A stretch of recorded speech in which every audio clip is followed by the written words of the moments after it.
We're talking about the largest driver of ocean dead zones, deforestation, species loss, biodiversity loss, an overwhelmingly huge contributor to greenhouse gas emissions and climate change.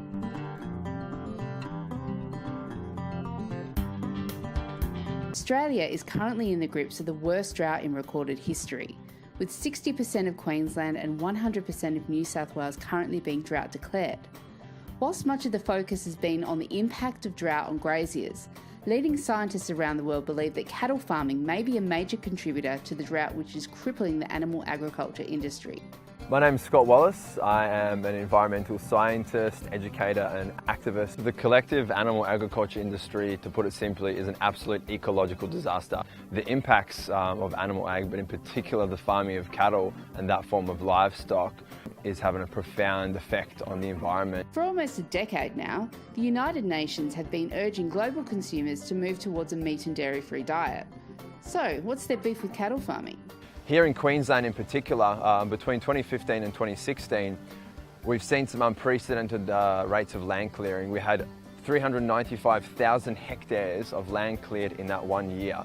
Now, surprisingly, the mining sector only accounted for 0.75% of all that land cleared. The development of settlements only accounted for 0.25% of all that land cleared. The single largest driver of deforestation in Queensland and in fact across Australia has been creating pasture for livestock. Here in Australia, we have around 25 million cattle, with the majority living in Queensland and New South Wales. They're not a native creature, and so these hooved ruminants have a massive effect on the land itself and lead to all sorts of issues in terms of compacting the soil, which can also lead to more erosion and runoff. The use of water in cattle farming is extremely intensive. It takes around 15,000 litres of water to produce just 1 kilo of beef. In comparison, it only takes 322 litres of water to produce the same amount of fruit and veg. Then there's the gas emissions. If we counted all the cattle in the world as a single country, that country would be the third largest greenhouse gas emitter in the world. There seems to be somewhat of a lack of consensus as to how much livestock is contributing to global greenhouse gas emissions.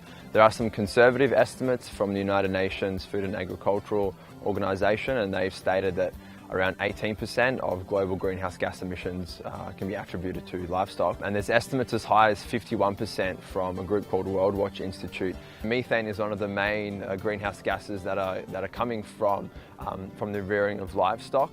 And this, over a shorter period of time, is one of the leading drivers of short-term climate change and also in a longer time scale as well. We've all heard about climate change, but why do we need to worry about it? So climate change is already and will continue to have a profound effect on our global weather systems. As a result of climate change, we are seeing an increase in the intensity and frequency of extreme weather events such as droughts, floods, cyclones, bushfires. So, what can we as consumers do to stop climate change?